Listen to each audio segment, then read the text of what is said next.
What is this light? And why is it on?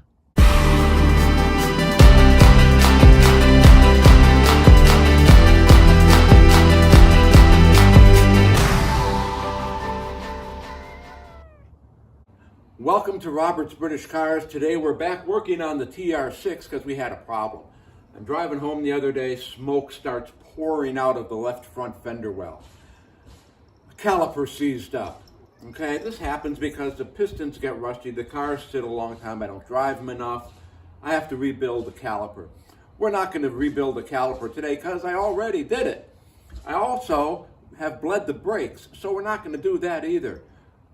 What has happened now is, since I rebuilt that caliper and since I built the brakes, I've got that big red light on in the middle of the dashboard that tells me there's a difference in pressure between the front brakes and the back brakes.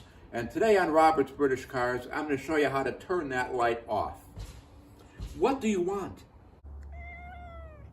Now, right in the middle of the dashboard, there's these two big red lights. And this one is a brake light. This light comes on when there's a difference in the pressure between the front brakes and the back brakes.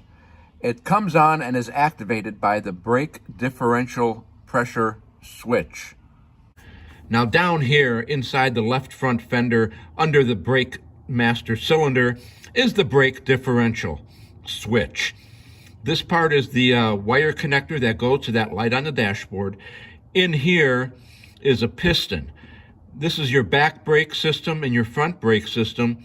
When the pressure is different from the front to the back or vice versa, the piston in here is going to move this way or this way. When it moves off of center, it activates the switch, which turns the red light on the dashboard. So what we're going to do is we're going to get that piston back in the middle. Now you might think that's really hard to get that piston to move. What, do I have to take the cap off and move it with a screwdriver or what? But in reality, what happened was, when I was bleeding the front brakes, I put pressure in the back system, but I had the bleeder open in the front, so that piston moved this way. There's a way to keep that from happening, I'll tell you in a minute. But the piston moved this way, so I have to move it back. The way to do that is open the bleeder in the back, push down on the brakes, and you will hear a distinctive click when that piston moves back to the center, and the light will go out. Okay, now it's time for show and tell. The way you're supposed to bleed the brakes on a car with the brake differential switch, according to what it said in my book, is you take a bleeder, this is one from the front, okay, and you put the hose on it. If it's a big bleeder, I use a big hose. If it's a little teeny tiny bleeder, I use a little teeny tiny hose like that. Put the hose on the bleeder, okay? Now what we're gonna do is you put the hose on the bleeder and you put the other end of the hose in a jar of fluid that's down here someplace. But you have to have a bend like this in the hose so the fluid will go up to here and then dribble down, but the air won't go back down. The fluid will go back in, but the air won't. So you have to have this kind of bend in here. You push the brake down slowly, you push fluid and bubbles out. Let the pedal up, the fluid will go back in. You push the brake down again, a little more, and you keep going until you don't get any more bubbles out of the back. She loves the car. You do that on all four wheels. What do you want?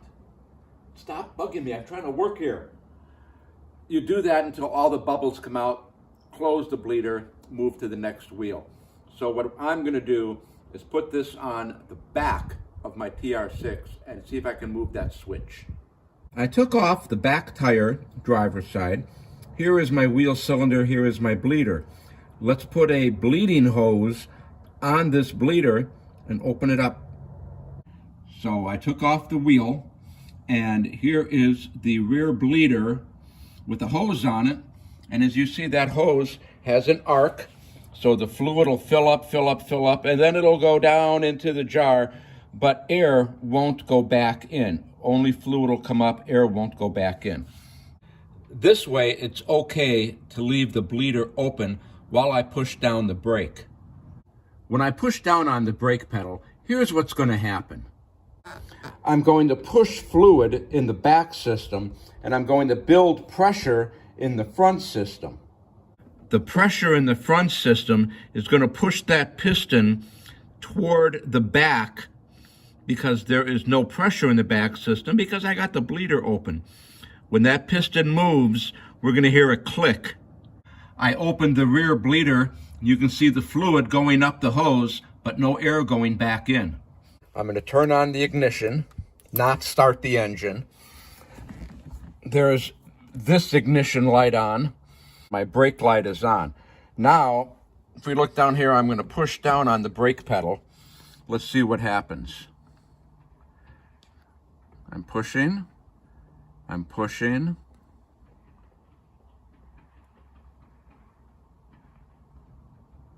I'm still pushing.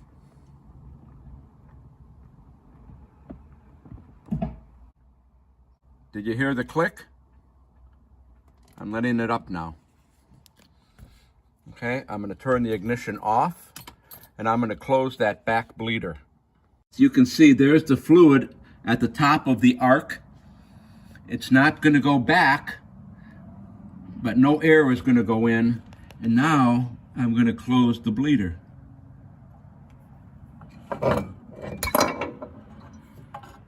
Where am I? Okay, here. There, I closed the bleeder before the bubble got in there. Success. Okay, let's just stop right here and talk about what we just saw, because I made a couple of mistakes. I know it never happens. The first mistake was the engine isn't running.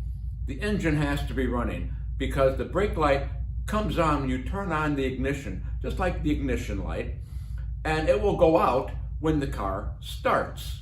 Well, if the car is not running, the light's not going to go out. So the engine has to be running. Number two, we heard two distinct clicks. The first click was the piston centering. I should have stopped there, but no, my fat foot kept pushing the pedal, and then we heard another click, and the light blinked. Click. That was the piston going the other way. Now it's stuck on the other side.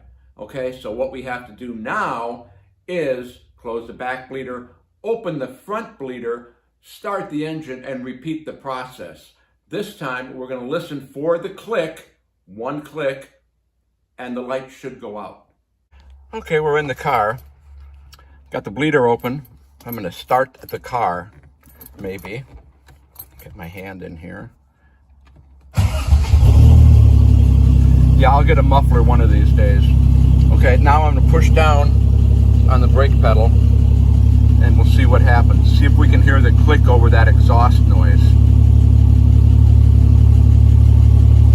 I'm pushing slowly.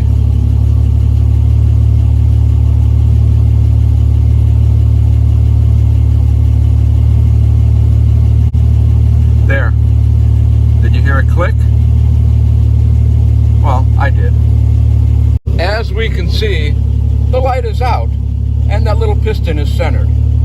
So there you have it. We turned off the light on the dashboard for the brake differential. So now you know how to do that. It really is really easy. You know, it probably would have taken me 5 minutes if I wasn't making a video. So, if you like my show, please subscribe. What? Somebody wants to eat. See you next lap.